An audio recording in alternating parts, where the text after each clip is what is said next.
So here are the big announcements of the budget just presented by the Finance Minister Nirmala Sitharaman on your screens. Of course, some of the big announcements that we are going to take you through: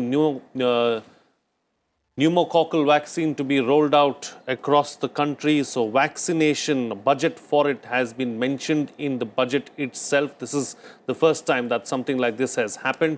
35,000 crore allocated for COVID-19 vaccine in 2021-22. Let's not forget that we are all in the midst of the pandemic, and this is something that the budget has accounted for as well. An additional deduction of 1.5 lakh for loans taken for affordable homes. These are some of the big announcements that we are bringing you right now. Some major announcements were made in the power sector as well, where the government has decided to go big for the power sector. Senior citizens earning only pension and interest exempted from filing IT returns. This is a big relief for several of the senior citizens. They are exempted from filing their IT returns and don't have to go through the process of doing that, as long as it's just pension and interest earnings.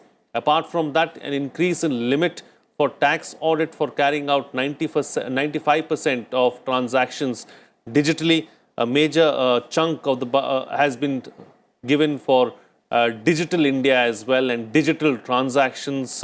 At the moment, the budget has accounted for about 1,500 crore rupees for digital transactions and how to take that particular process forward. Apart from this, of course, there were several announcements made as far as agriculture is concerned, and as well as bringing in some of the stressed sectors and stressed verticals, giving them a major push as well. Kamindra. बिल्कुल, और budget की प्रमुख बातें हैं उसमें अगर देखा जाए तो बड़ा फोकस स्वास्थ्य सेक्टर को लेकर भी नजर आया, जहां पर जो मौजूदा खर्च था उसके मुकाबले 137% की बढ़ोतरी वृद्धि की गई है इस बार के बजट में।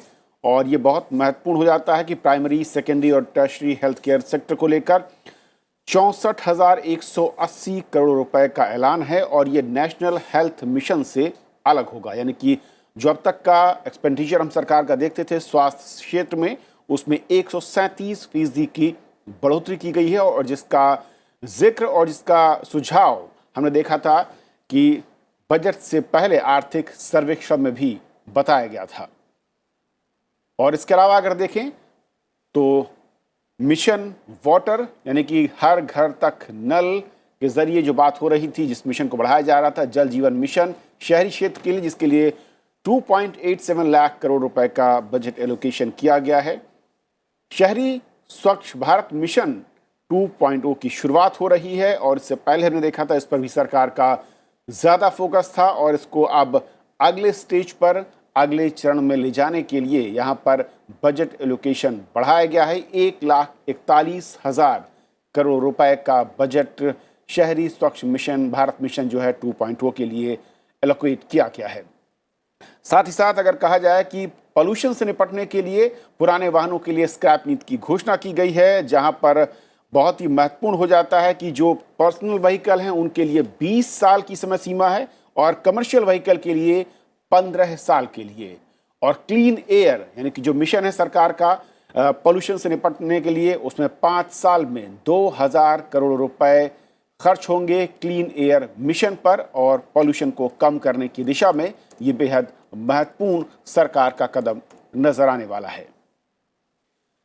अगर हम बात करें पूंजीगत व्यय के लिए, यानी कि जो एक्सपेंडिचर है उसमें 5.5 लाख करोड़ रुपए से ज़्यादा का ऐलान किया गया है। यानी कि सरकार का जो खर्च है उसमें किस तरीके से बढ़ोतरी नज़र आने वाली है, और उसमें सड़क परिवहन मंत्रालय जो कि बहुत महत्वपूर्ण है इंफ्रा सेक्टर के नज़रिए से, उसके लिए अतिरिक्त जो है 18,101 करोड़ रुपए उसमें अतिरिक्त खर्च का प्रावधान किया गया है। रेलवे के लिए राष्ट्रीय रेल योजना का मैप तैयार किया गया है 2030 के नज़रिए से, और यहाँ पर भी सरकार के लिए एक बेहद महत्वपूर्ण जो स्कीम है रेलवे के ज़रिए कनेक्टिविटी को लेकर, वो नज़र आने वाली है। और रेलवे को ये जो मिशन है, ये जो 2030 का प्लान है, इसके लिए 1,10,055 करोड़ रुपए का आवंटन इस मिशन के लिए इसे पूरा करने के लिए किया गया है। मेट्रो यानी कि कनेक्टिविटी को लेकर भी फोकस नजर आ रहा है बजट में, और मेट्रो पर खास जोर दिया जा रहा है। देश के अलग अलग राज्यों और अलग अलग शहरों में इस प्रोजेक्ट को बढ़ाया जा रहा है और इसके लिए 11,000 करोड़ रुपए आवंटित किए गए हैं आज बजट में। एग्रीकल्चर सेक्टर, जैसे कि हम बजट से पहले चर्चा कर रहे थे, फोकस यहां पर साफ तौर पर नजर आ रहा है कई सारी स्कीम्स के जरिए, लेकिन एग्री इंफ्रा फंड की बात हो रही है जिसके लिए 40,000 करोड़ रुपए की बढ़ोतरी की गई है। जो पहले एग्री इंफ्रा फंड था उसमें 40,000 करोड़ रुपए की और उसमें कॉर्पस दिया जाएगा। माइक्रो सिंचाई कॉर्पस, जो कि हमने देखा था पिछले बजट में, सिंचाई को लेकर जो सरकार की महत्वपूर्ण योजना है, उसमें अब जो कॉर्पस यानी कि जो फंड सरकार की ओर से उसको दोगुना करने का ऐलान आज बजट में किया गया है। साथ ही साथ मंडियों की स्थिति को सुधारने और मंडियों को जो ई-नैम है वहां से जोड़ने के लिए जो पहल चल रही है उसमें 1,000 और मंडियों को जोड़ने की बात कही गई है आज बजट भाषण में। साथ ही साथ एग्रीकल्चर के सपोर्टिंग सेक्टर की बात, उस वहां पर महत्वपूर्ण अनाउंसमेंट है। 5 बड़े जो मछली पालन सेंटर हैं उनको विकसित करने का ऐलान आज बजट में वित्त मंत्री ने किया है और ये महत्वपूर्ण होगा। साथ ही साथ ग्रामीण बुनियादी ढांचे के विकास के लिए 40,000 करोड़ रुपए का आवंटन किया गया है आज बजट के जो पेश किया गया है, और ये भी बेहद महत्वपूर्ण होने जा रहा है कि जो इंफ्रास्ट्रक्चर है, चाहे वो एग्रीकल्चर की बात करें या फिर रूरल इंडिया की, ग्रामीण भारत की, वहाँ के लिए ये दोनों मिलाकर एक बड़े परिवर्तन की उम्मीद सरकार को नजर आ रही है इस बजट में जो एलोकेट किया गया है fund.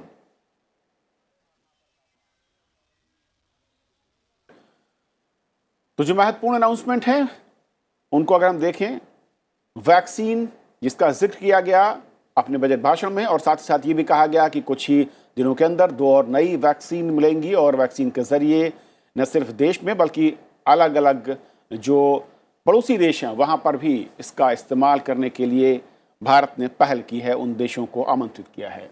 Absolutely. And apart from this, a few other big announcements, Kavindra, was of course the bad bank announcement, 20,000 crore rupees a liquidity infusion for public sector banks so that they can lend more, so that they can take care of their business, because this is something that several analysts and several economists have been speaking about as to, you know, how we need to keep our banks healthy as well.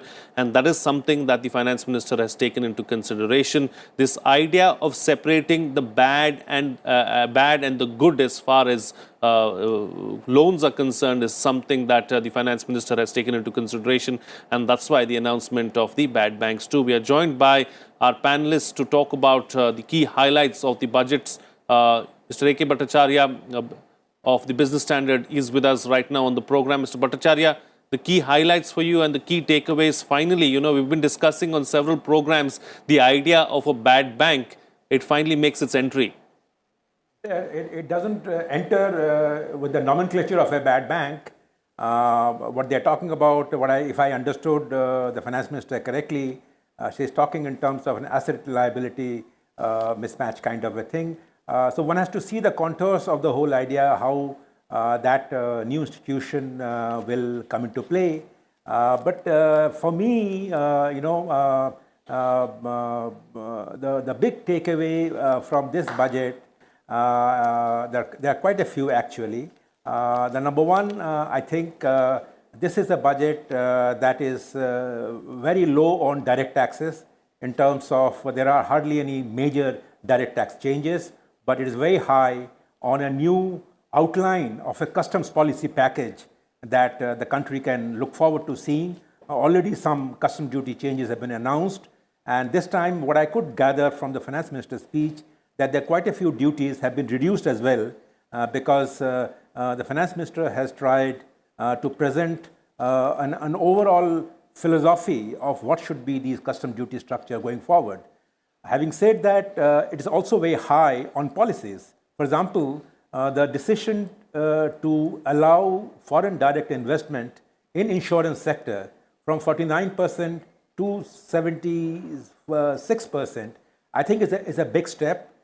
This will, and also there are provisions in the new policy where a foreign company can actually own an insurance company in India with, of course, the necessary safeguards which the finance minister announced. So I think that is a big takeaway in terms of policy. There is also an announcement of a developmental financial institution to be created to provide impetus to financing of infrastructure projects. There is also a kind of what should I say, an omnibus law that will cover the financial markets as such, which is to securities market, one law. So it will encompass many smaller laws. So I think, but to end my observations in the first round, I would say that since one has been talking a lot about fiscal consolidation, this budget, one concedes a huge fiscal slippage in the current year. Okay. The slippage is gone to almost 9.5%, which by my simple calculation tells me that the borrowing level had doubled from around, more than doubled actually, from around 8 lakh crore proposed in the budget. It is now gone up to almost 18.5 lakh crore. But the good news is, if you want to look at it, is that going forward in the coming year, this fiscal deficit is proposed to be brought down to 6.8% with a borrowing level of 12 lakh crore, which was the enhanced borrowing level for the current year. Right. And also there is a roadmap that is proposed to be laid out, which will bring the fiscal deficit down to 4.5% by 2025-26. And of course, there is a subsidiary law that is being proposed on FRBM Act amendment.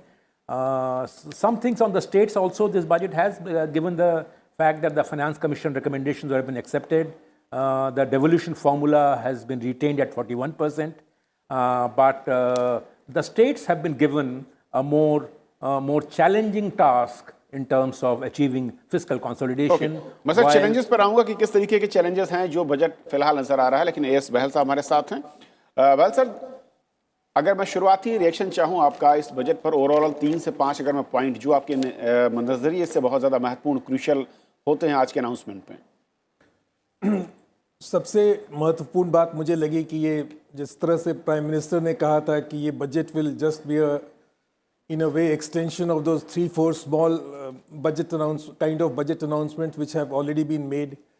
So it is a solid no nonsense budget. इसमें policies जिसकी ज़रूरत है post pandemic उस पर जोर दिया गया है. Normally a finance minister has two sort of objectives. One is the accountant's role of meeting the receipts and expenditures, and second is to use the budget as a vehicle for policy announcements. तो as हमने देखा fiscal deficit obviously दुनिया भर में बढ़ी जा रही है, तो हमारे फाइनेंस मिनिस्टर ने भी फिस्कल डेफिसिट को फेयरली हाई रखा है एंड उसको रोड मैप दिया है, आगे चल के कम करेंगे. And in the second thing, as a vehicle for policy announcements में एक तो ये कंटिन्यूएशन ही रहा है, जो सॉर्ट ऑफ पॉलिसीज अभी तक सरकार करती आई है पोस्ट पैंडेमिक फेज में, उसी की कंटिन्यूएशन है. एंड मेरे हिसाब से बहुत ही बड़ा अनाउंसमेंट है setting up of a development finance institution for industry. हमारे यहाँ इंडस्ट्रीज की मांग बहुत सालों से रही है कि भाई commercial banks just cannot provide the credit to industry, so we need a specialised development finance institution. ये कई सालों से बात चल रही थी एंड ये बहुत ही खुशी की बात है कि प्राइम मिनिस्टर ने इसको इंडस्ट्रीज की प्रॉब्लम्स को मद्देनज़र रखे इसको एक्सेप्ट किया है. एंड बाकी पॉलिसी जो इंफ्रास्ट्रक्चर पे हैं, नेशनल इंफ्रास्ट्रक्चर पाइपलाइन, वो रिटरेट की गई हैं और भी की गई हैं. So overall it's a solid continuation, no nonsense budget. Absolutely. No nonsense budget is what Mr. Bahl is suggesting. Let me bring in Mr. Rajesh Shankar onto the program as well, former Secretary DIPP. Mr. Shankar, we heard the, the key highlights from the two previous guests, but let's now take the discussion forward, and focus on some of the key developments really as far as the budget is concerned. Prior to this particular budget itself, during the lead up, or in the lead up to the budget, we were talking about how the power sector could see a major chunk of allocation really, and this time around the finance minister spoke about how the DISCOMs seem to be in trouble, and a major focus there on the power sector, about 3.6 lakh crore rupees. This is an admission of the fact that the power sector has a serious problem, and that impacts the whole financial sector because it's a very capital intensive sector. So whatever happens there, and if there are stranded assets, they're over 1 lakh crores. If discount dues pile up, they're again over a few lakh crores. So this is a well-considered initiative to calibrate and nudge the state distribution utilities in the right direction and over a period of time and give them incentives to do the right thing so they get their finances in order. Because we cannot have all the developmental aspirations of the country being met with the electricity distribution sector being a drag on the finances of the country and being poor financial health. So I think this is a very timely and good initiative, I would say, to try and engage with the state discoms systematically over a period of few years and get them into good financial health. But it is not going to be easy because there are huge political economy issues in the power sector, which of course this is not the place to discuss. But अच्छा sir, अगर power sector में देखें 3.05 लाख करोड़ का आवंटन है, लेकिन इसके साथ साथ अगर कहें जो गैस नेटवर्क है, डिस्ट्रीब्यूशन है, उसको स्ट्रेंथन करने की बात हो रही है और मैं कहूँ कि देश के तमाम हिस्सों के साथ साथ जम्मू कश्मीर तक इसे फैलाने से जोड़ने की बात हो रही है। कैसे से देखते हैं आप? मैं आपका सवाल ठीक से समझ नहीं सका। आपके टैक्स के नहीं साहब, मैं गैस सेक्टर को लेकर जो गैस डिस्ट्रीब्यूशन है उसके जरिए किस तरीके से उसकी रीच न सिर्फ बढ़ाई जा रही है बल्कि कनेक्टिविटी के नज़रिए से कहें या फिर इंडस्ट्री के साथ उसकी जो कोलैबोरेशन की बात हो रही थी उसकी तरफ ये कदम नज़र आते हैं? ज़रूर। ये तो अगर आप देखें देश की अर्थनीति जिस अवस्था में अभी इस वक्त है, उसमें अगर गैस के ऊपर जोर देना, जैसे उज्ज्वला में भी आपने देखा है कि टारगेट्स 10 मिलियन यानी 1 करोड़ और फैमिलीज़ को लाने की बात की गई है और जो कुकिंग गैस की जो नेटवर्क जो है उसको भी विस्तार करने की बात कही गई है। मैं समझता हूँ ये अर्थनीति के लिए एक अच्छा एक एवोल्यूशन का इंडिकेशन है ये, बिकॉज जो हमारी जो एनर्जी डिपेंडेंसी ऑन कोल है वो अगर क्लाइमेट चेंज की तरफ भी देखें आप तो उससे हमें दूर जाना है। और जैसे वित्त मंत्री ने सोलर अलायंस की भी बात की, तो मैं समझता हूँ कि ये सारा जो गैस के ऊपर जोर है ये उसी एक इकोनॉमिक और पॉलिटिकल फिलोसॉफी से जुड़ा हुआ है। और मैं समझता हूँ कि ये एक ऐसा एक कदम है जिससे कि हम समझ सकते हैं कि हम हमारी जो ऊर्जा नीति और ऊर्जा नीति अर्थनीति जो है, जो एनर्जी इकोनॉमी है, वो किस तरफ कौन सी दिशा में जा रही है, मैं यही कहूँगा। पर अगर आप मुझे इजाज़त दें तो मैं एक इस बजट में जो चीज़ अभी तक बाहर उभर के नहीं आई है वो है कि एक बहुत बड़ा एक ऐलान पब्लिक सेक्टर पॉलिसी के ऊपर किया गया है कि पब्लिक सेक्टर प्राइवेटाइजेशन पॉलिसी के ऊपर किया गया है। मैं समझता हूँ पॉलिसी नीतिगत तरफ से ये जो एक नया एक आयाम दिया गया है कि जो पब्लिक सेक्टर पॉलिसी की बात मई में किया गया था, वित्त मंत्री ने आज ऐलान कर दिया है कि उसका कैबिनेट की अप्रूवल आ गई है और नई नीतियों में जो स्ट्रैटेजिक और नॉन स्ट्रैटेजिक सेक्टर को होगा और बाकी सारे पब्लिक सेक्टर यूनिट्स की ग्रेजुअली एसेट सेल्स होगी। और सिर्फ ही नहीं कि कंपनियां को प्राइवेटाइज किया जाएगा स्ट्रैटेजिक सेल्स की तरह, पर उसके साथ साथ कंपनियों के अंदर जो एसेट्स हैं, लैंड हैं या बिल्डिंग्स हैं, वेयर हाउसेस हैं, उनकी भी एक एसेट मोनेटाइजेशन का एक प्रोग्राम एक अनवील किया जाएगा वो नीति आयोग के हेल्प से। मैं समझता हूँ पॉलिसी की तरफ आप अगर देखें तो ये एक बहुत बड़ा एक आप ऐसा कदम है जो कदम को हर कोई उसको अच्छी तरह से वॉच करेगा, ऑब्जर्व करेगा कि किस दिशा में जा रही है।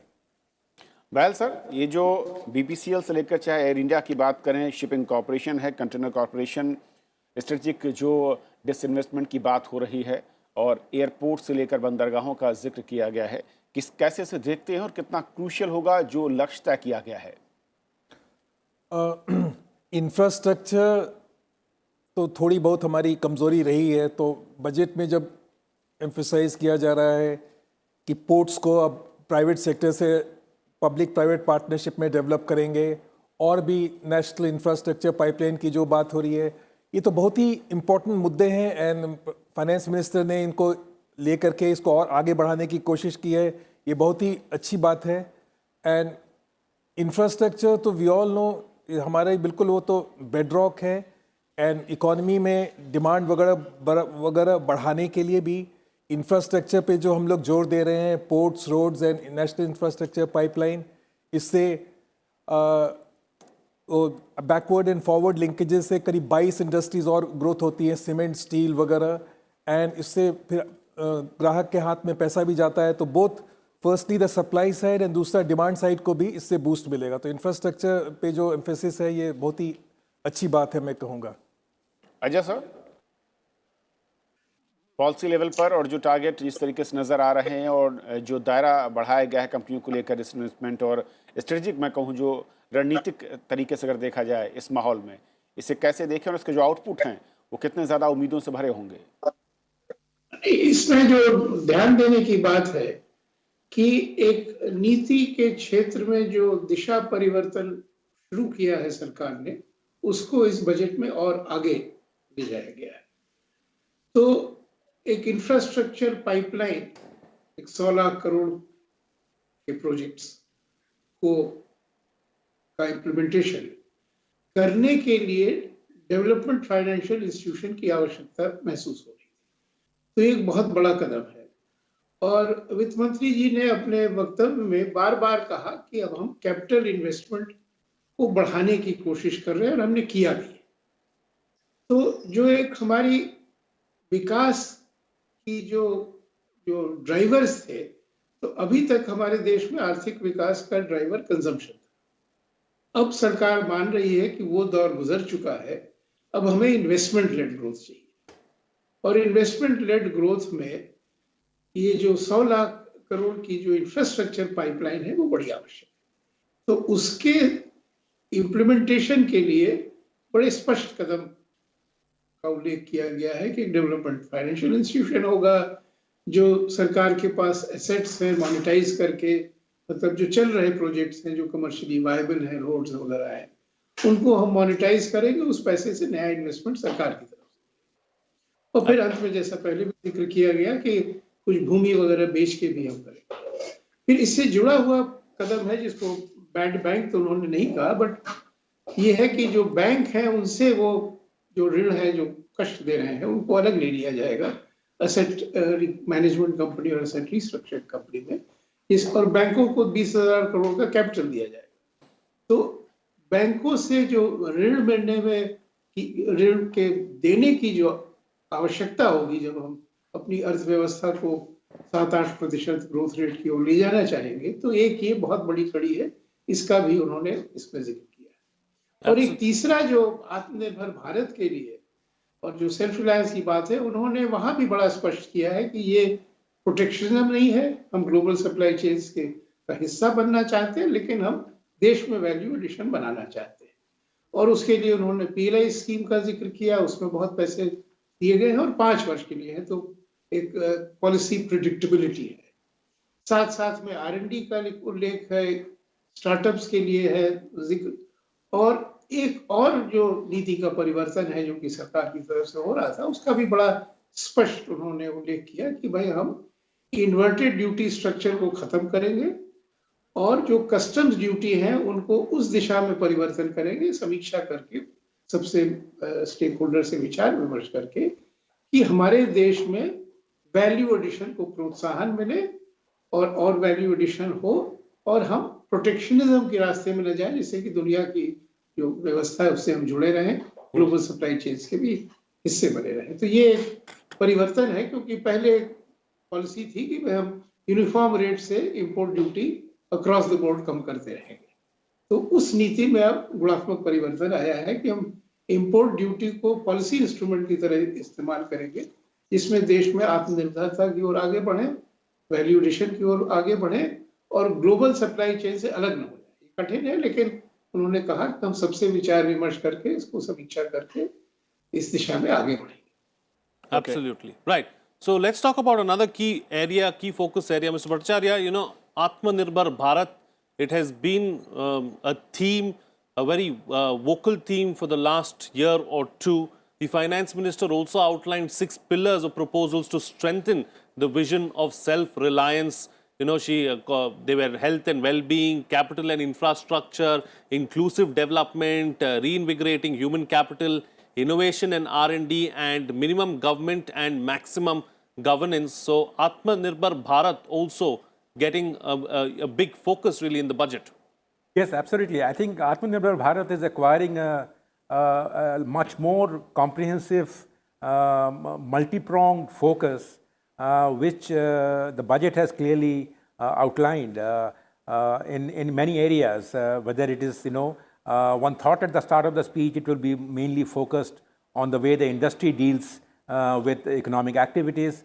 But it's very clear that those 6 pillars that the finance minister talked about, the Atmanirbharata as an idea is getting sort of, what I would say is getting a new focus through these policy changes. One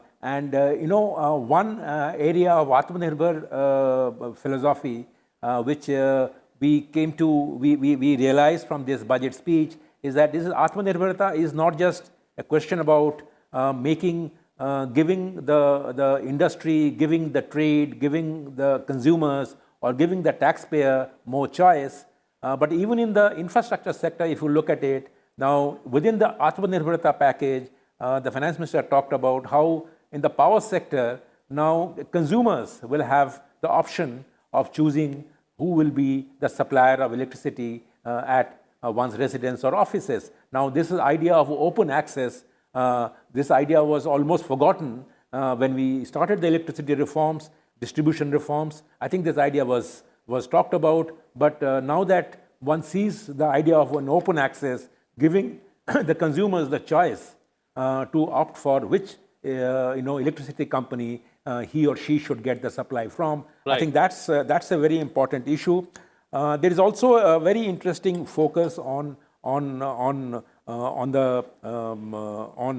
decriminalization of the various laws. Now that is also making the domestic industry, domestic players a little more confident and improve their ease of doing business by the decriminalization of the Companies Act, as she said, has been completed. But now I think she is extending it to limited liability partnership companies. Now there are thousands of LLPs which were wanting this decriminalization of the procedures of the company's law for the LLPs also. Now that will come into play now. So I think on the whole, you can see that Atmanirbharta is getting reflected in various forms, whether it is a question of the physical and financial capital or whether it is a question of healthcare. It's a comprehensive package that one has seen in this budget. Absolutely. So, Mr. Bahl, when you're talking about Atmanirbharta, it's not just giving a push to the domestic market or giving a push to the domestic players, but it's also, making in India for the world. This is something that the Prime Minister has spoken about in the past as well. So this gets a further push, and our industry, our manufacturers can all be competitive globally if we can give them this domestic push. Yeah, exactly. So Atmanirbhar Bharat is not just isolationist as of yore. In the 50s, we used to have that. Now Atmanirbhar Bharat is sort of making India the sort of factory for the world. The global value chains have been affected in the pandemic, so certain changes have been made. And subsequent to that, this performance-linked incentive for 13 sectors, which the government has announced, that is, putting India onto the global scene. 5% incentive is given, about 2 lakh crores has been given to industry in the next 5 years to manufacture and get plugged onto the global world. It's across high technology sectors like electronics and what have you, and then very employment intensive sectors also like textiles. So across a slew of about 13 sectors, this PLI scheme is being offered to not only our companies, but also to foreign investors to come and manufacture in India and produce for the world. So under this umbrella of Atmanirbhar Bharat, India is sort of taking a position in the world that yes, we will produce in India for the world. We will have certain,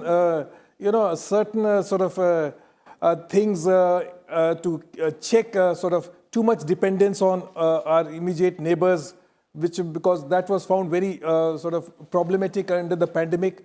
So keeping that tweaking of the global value chains and then producing for the world, this Atmanirbhar package has been conceived and a big boost is being given to it in this budget.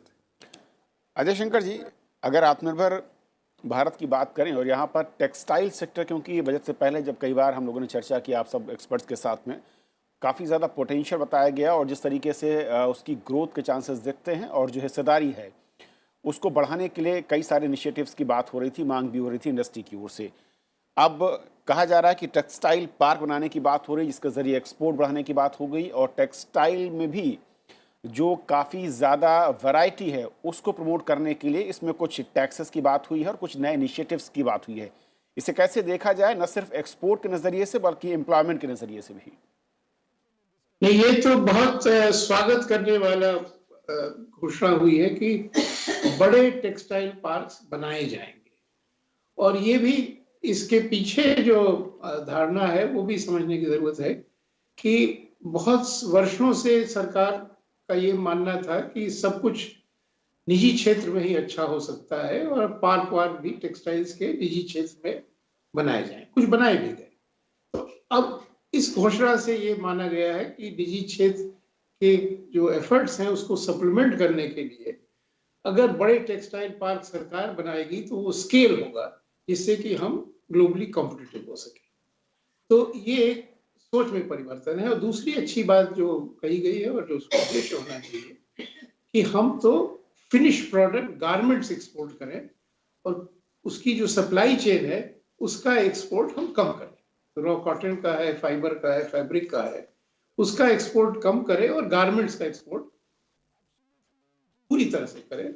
इस दिशा में हम आगे बढ़ें तो उससे जो है रोजगार का बहुत सृजन और उसको अचीव करने के लिए अगर ये टेक्सटाइल पार्क्स जो बड़े हैं वो उसमें मदद करते हैं तो उससे बहुत बड़ा परिवर्तन आएगा। लेकिन एक और परिवर्तन की जरूरत होगी, वो ये है कि या तो टेक्सटाइल पार्क में करें या वहाँ एक SEZ बना दें कि जो मैन मेड फैब्रिक है वो सारी दुनिया से तुरंत आ सके गारमेंट एक्सपोर्टर और उसकी एक अलग व्यवस्था हो और उस पर ड्यूटी न लगे।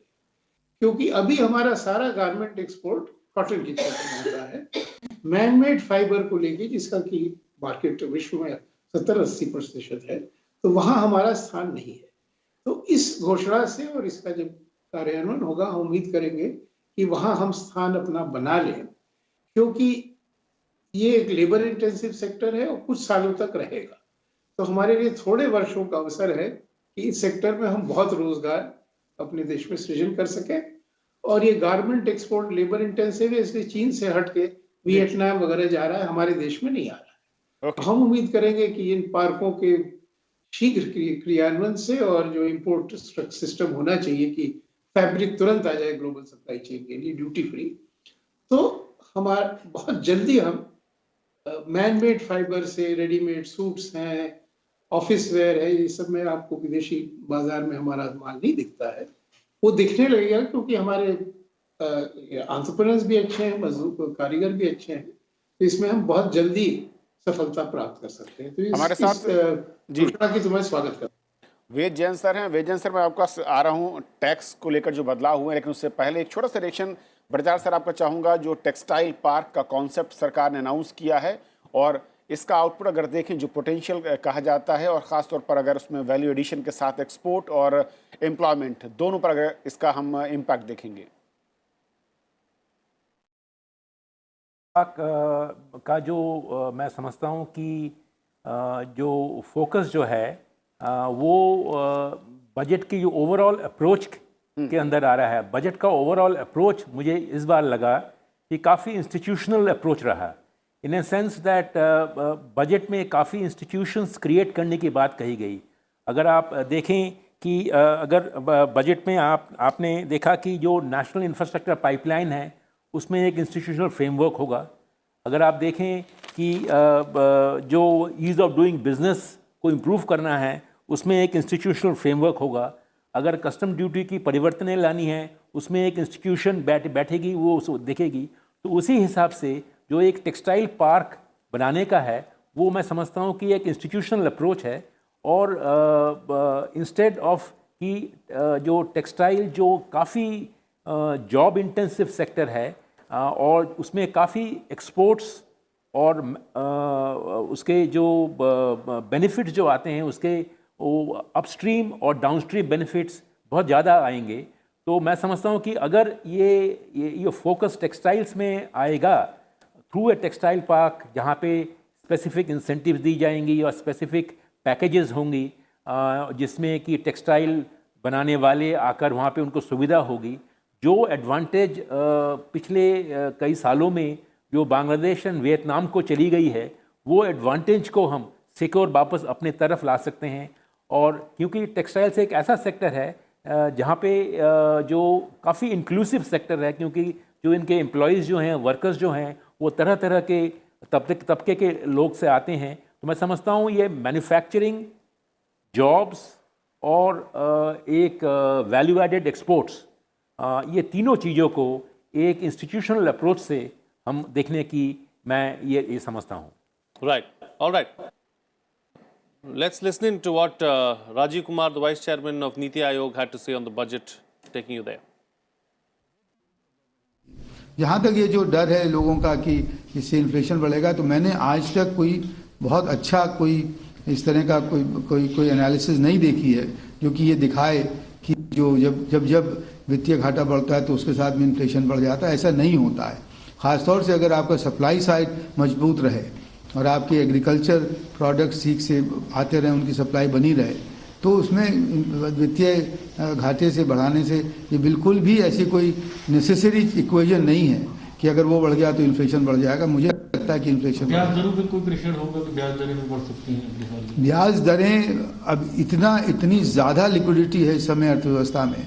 अगर आप डिपॉजिट्स की रेट ऑफ ग्रोथ देखें तो बेतहाशा है, बैंकों के पास बहुत पैसा है। इसीलिए आपने देखा होगा कि पिछले साल में भी जब सरकार ने अपना बोरोइंग बढ़ाई थी और शायद 12 लाख करोड़ उन्होंने कर दी थी, तभी भी बॉन्ड यील्ड्स बढ़ी नहीं। और मुझे नहीं लगता कि बॉन्ड यील्ड्स अभी भी बढ़ेंगी, क्योंकि लोगों के पास जो है वो सेविंग सारी उन्होंने और जो है वो बैंकों में करी है, और लिक्विडिटी होने की वजह से मुझे नहीं लगता कि ब्याज दरें बढ़ेंगी। सर, इस बजट में प्राइवेटाइजेशन पे भी बड़ा जोर दिया गया है। तो सरकारी बैंक जो है प्राइवेटाइज किए जाएंगे, जनरल इंश्योरेंस कंपनी प्राइवेटाइज की जाएगी। क्या आप देख रहे हैं कि सरकार का प्राइवेटाइजेशन जो डिसइन्वेस्टमेंट लक्ष्य है पहले जो हासिल नहीं हुआ था, हासिल हो जाएगा अपने साल से? नहीं, मुझे पूरी उम्मीद है, बल्कि मैं कन्विंस्ड हूँ कि ये लक्ष्य हासिल होगा, क्योंकि इस बार कुछ नए कदम साथ में बताए गए हैं। पहली बार ये कहा गया है कि एसेट मोनेटाइजेशन की एक पाइपलाइन पहले से अनाउंस कर दी जाएगी और कर दी गई है, और उसके लिए एक डैशबोर्ड बनाया जाएगा। डैशबोर्ड का मतलब कि रियल टाइम डेटा उसमें आता रहेगा, और मतलब बिल्कुल अकाउंटेबिलिटी बन जाएगी कि हर महीने आपको पता लगेगा क्या एसेट मोनेटाइजेशन हुआ या नहीं। नीति आयोग के अध्यक्ष Well, there you have it, the Vice Chairman of Niti Aayog. They're speaking to the media. First reaction coming out after the budget, talking about how some of the aspects of the budget are going to ensure that we see the right kind of propulsion as far as the economic development in the country is concerned. Ved Jain is with us on the program. Let's quickly go across to him and find out, no real changes as far as direct taxes are concerned, but the government has spoken about ease of compliance, and that's going to be on the way. So, Ved Jain, how would you look at that?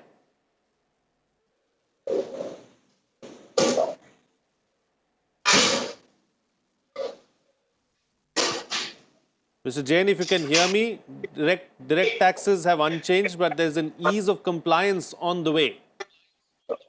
Yeah, I think can you hear me now? Yes, go ahead.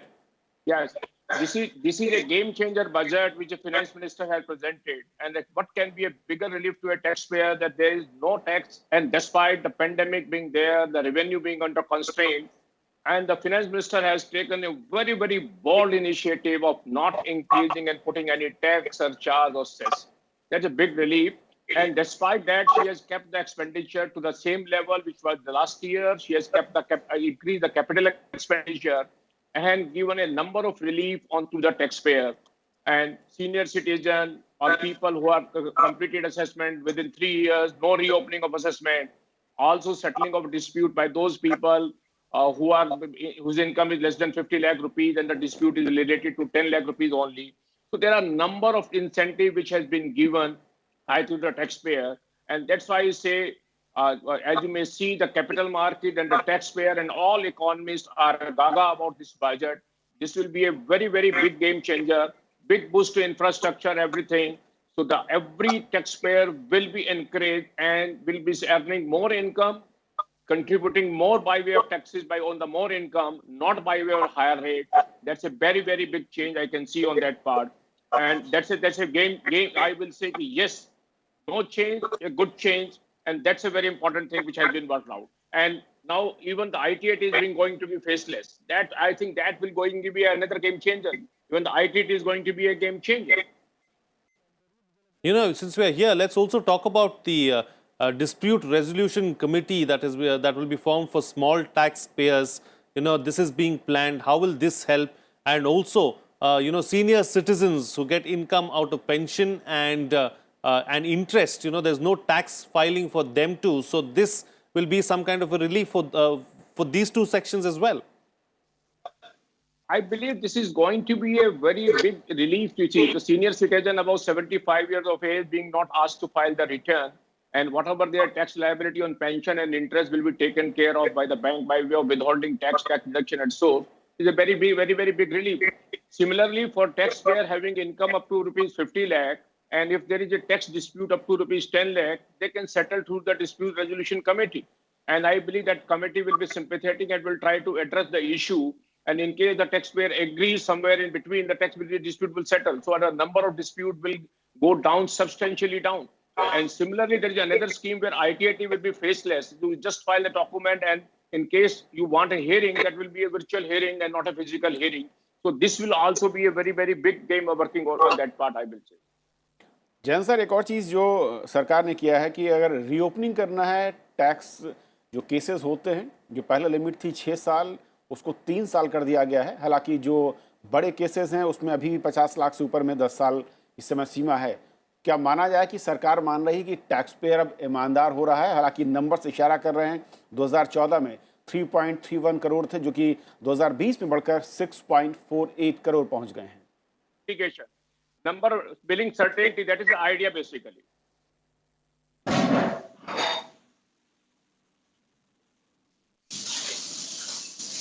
Veda sir, आपको आवाज मिल रही है? चल, मैं लौटता हूं आपके पास।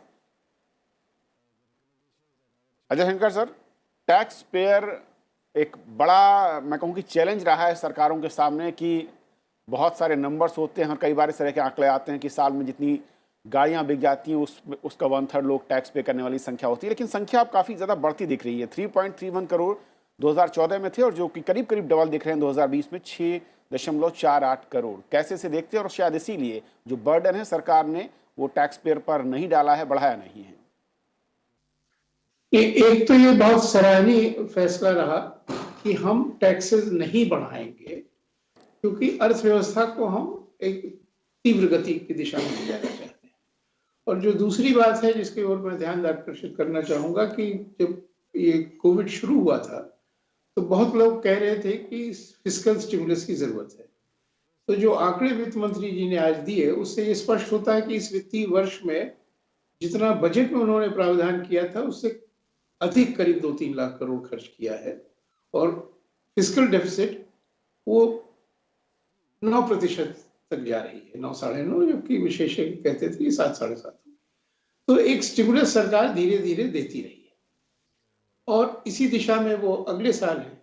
जहां तक टैक्सेस का सवाल है, हमारे देश में टैक्स टू जीडीपी रेशियो को बढ़ाने की आवश्यकता बहुत सालों से रही है, लेकिन ये हो नहीं पा रहा था। अब बहुत से कारण थे, लेकिन जब जीएसटी आया और उसको डिजिटल बनाया गया तो एक ये उम्मीद की जाती थी कि जो डिजिटल सिस्टम है और जो क्षमता आती है डिजिटल सिस्टम में, तो हम टैक्स इवेजन को पकड़ने की क्षमता हमें आ जाएगी। तो वित्त मंत्री जी ने इसका उल्लेख किया और कहा कि जो हमारे जीएसटी के कलेक्शंस हैं अब पिछले कुछ महीनों में बढ़ रहे हैं। और जो जनवरी के महीने का जो कलेक्शन है, वो तो जो लोग अर्थव्यवस्था को देख रहे थे उनको भी लगेगा कि ये तो अधिक है, क्योंकि अर्थव्यवस्था में इतनी तीव्र गति से अभी तेजी नहीं आ रही है। इसका मतलब है कि टैक्स इवेजन कम हो रहा है, और अगर टैक्स इवेजन कम होता है तो जाहिर है कि जो सरकार को खर्च के लिए जरूरतें हैं वो पूरी हो सकती हैं बिना टैक्स रेट बढ़ाए। तो मेरा मानना है कि ये जो डिजिटल ट्रांसफॉर्मेशन हो रहा है टैक्स सिस्टम में और उसके एनफोर्समेंट में, उससे देश में टैक्स इवेजन धीरे धीरे घटेगा शुरू में, और फिर बाद में बहुत तेजी से घटेगा, क्योंकि जब आदमी को लगता है कि भाई मेरी चोरी पकड़ी जाएगी तो वो चोरी नहीं करता है।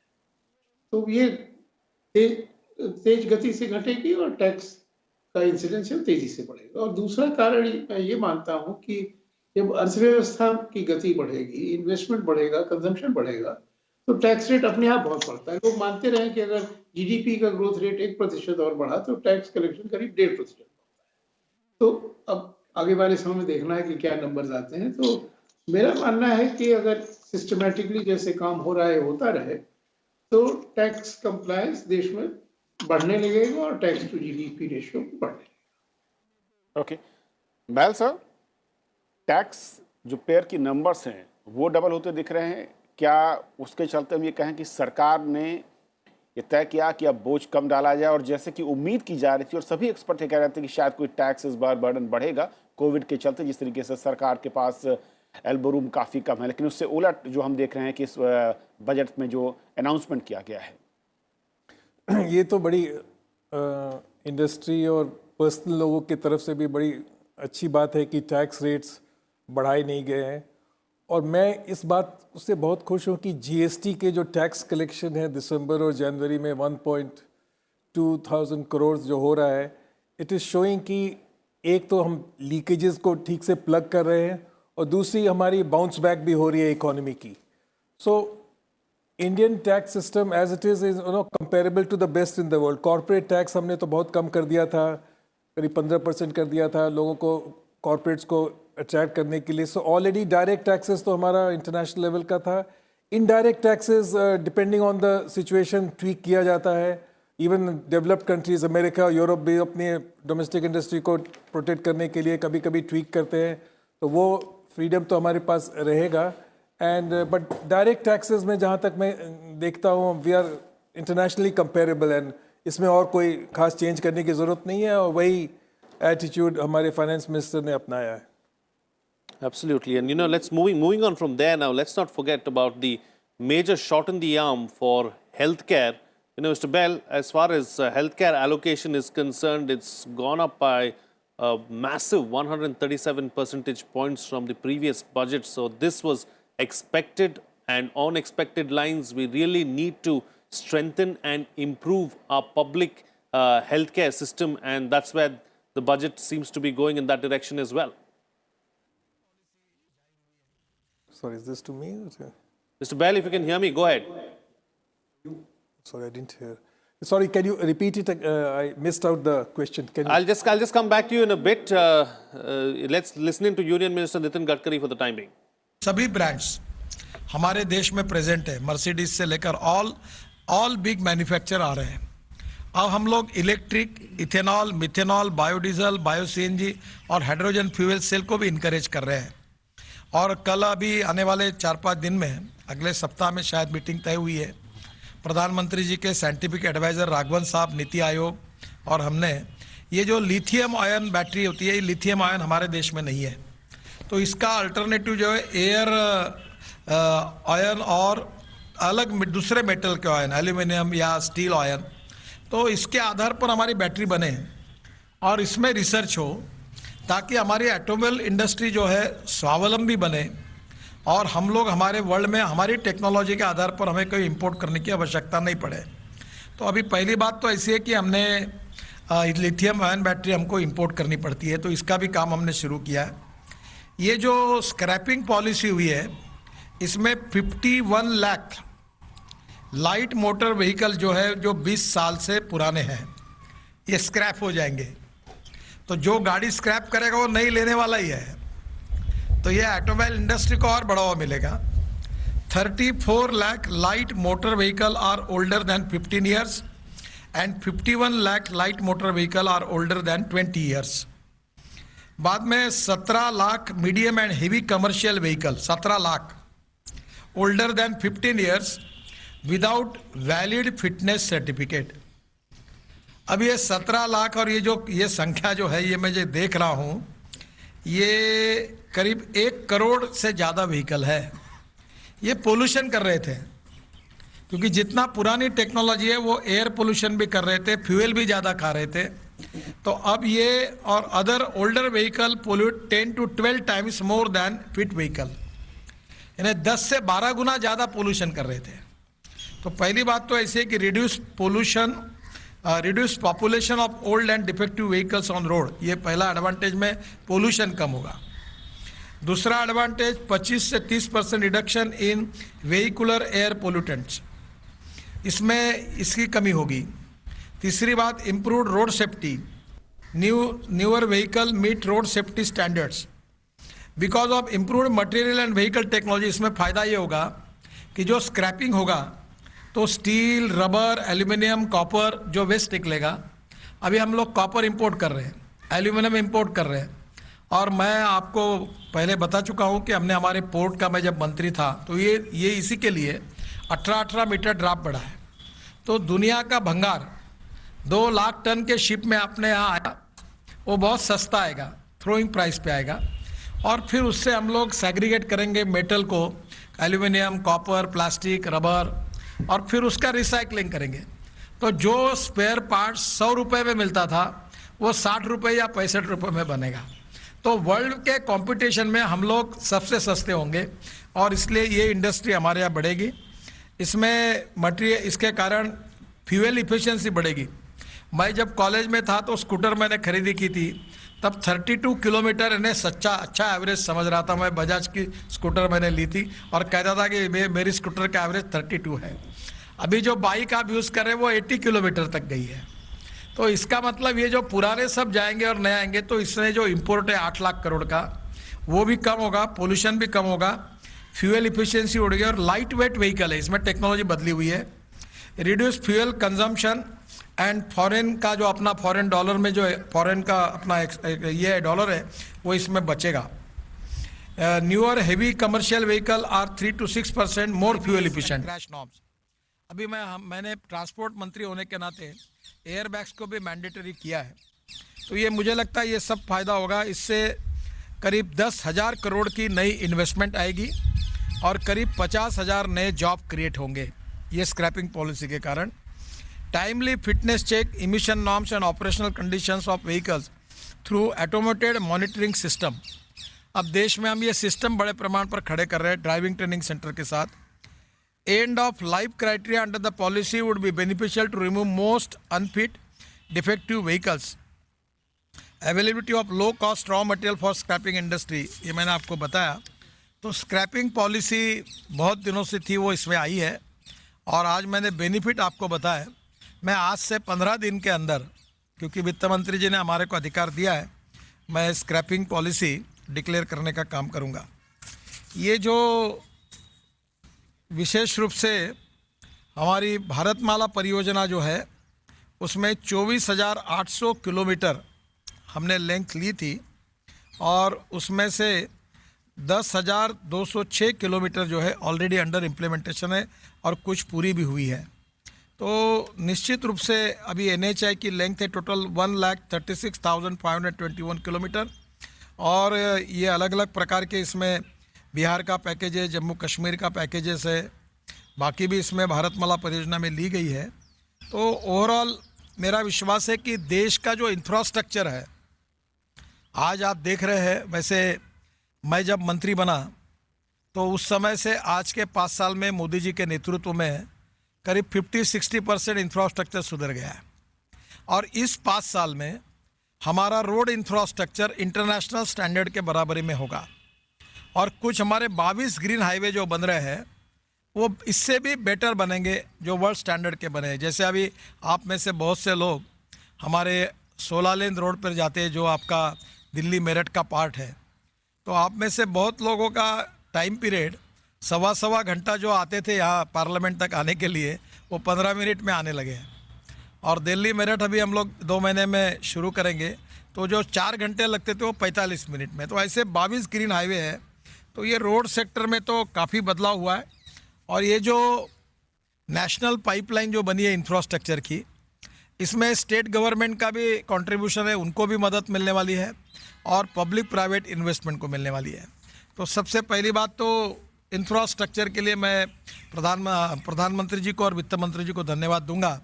और हमारा बजट भी जो 91,000 से अब 1,18,000 करोड़ तक बढ़ा है। तो ये भी बहुत अच्छा है कि जिसके कारण इसमें काफ़ी गति आएगी। एमएसएमई में मुझे बहुत खुशी है कि अब स्टील की प्राइस पिछले 6 महीने में 65% बढ़ी है। तो स्टील का जो इंपोर्ट हो रहा था उसके बारे में वित्त मंत्री जी ने उसमें जो घोषणा की है, ये निकालो कागज है, इसके कारण जो 15% ड्यूटी थी, ये कितने 15 से 15 स्टील पे कस्टम ड्यूटी 15%, 7.5% जो थी 15% थी, वो 7.5% आई। तो 7.5% इंपोर्ट ड्यूटी कम होने के कारण जो एमएसएमई में छोटे छोटे कंपोनेंट बनाने वाले हैं उनको इसका फ़ायदा होगा। जो स्टील स्क्रैप आ रहा था उसके ऊपर अब कोई ड्यूटी नहीं है। तो स्टील सस्ता होने के लिए इसकी उम्मीद करता हूँ मैं कि इसका कुछ फ़ायदा होगा। ADD and CVD on certain steel products, ये भी no ADD and CVD on certain steel product. Copper scrap की ड्यूटी जो थी वो 2.5% ड्यूटी फ्रॉम 5% से 2.5% आई, तो वो भी एमएसएमई को फ़ायदा होगा। Reduce duty on naphtha chemicals and raising duty on solar imports, ये भी बहुत इंपॉर्टेंट है कि ये पूरे पैनल्स हमारे यहाँ बने, सब प्रकार के इक्विपमेंट जो आपका उसका जो चार्जर्स बनता है, इन्वेंटर बनता है, ये सब अब इंडिया में बने, इसके लिए इसकी ड्यूटी बढ़ाई गई है। Capital goods to be higher duties auto parts, इससे बाहर से जो ऑटो पार्ट्स आए थे वो बंद होंगे और हमारे देश में तैयार होंगे और एक्सपोर्ट हमारे देश का बढ़ेगा। इसका बहुत ही इलेक्ट्रीफाइंग इफेक्ट हमारे रोजगार पर भी होगा। MSME products 10 to 15% duties, steel cruise, leather, ये लेदर जो है हमारे ऊपर जो इंपोर्ट हो रहा था, भाई leather not allowed imports, and gem stones, artificial cotton, higher duties, ethyl alcohol. तो ये एक प्रकार से एमएसएमई के छोटे उद्योगों को इससे काफ़ी फ़ायदा होगा। एमएसएमई का भी बजट हमारा डबल किया गया है, जो 7,500 करोड़ था वो 15,000 करोड़ हुआ है। तो मुझे लगता है कि दोनों विभाग में अच्छा है। और एग्रीकल्चर में सबसे अच्छी बात है कि जो प्राइमरी लेंडिंग है वो 16 लाख करोड़ तक पहुंचा है और 16 लाख करोड़ में किसानों को ये मिलेगा ही, उसके साथ साथ फिशरीज़ और डेयरी, उसको भी इसमें फ़ायदा होगा। ये तीनों प्रायोरिटी सेक्टर में आते हैं। तो 16 लाख करोड़ ये एग्रीकल्चर इकोनॉमी के लिए बहुत उपयोगी होगा। और जहाँ तक एग्रीकल्चर इंफ्रास्ट्रक्चर जो है, कोल्ड स्टोरेज और बाकी सब बातों के लिए, उसके लिए भी काफ़ी बड़े अमाउंट की प्रोविज़न वित्त मंत्री ने की है।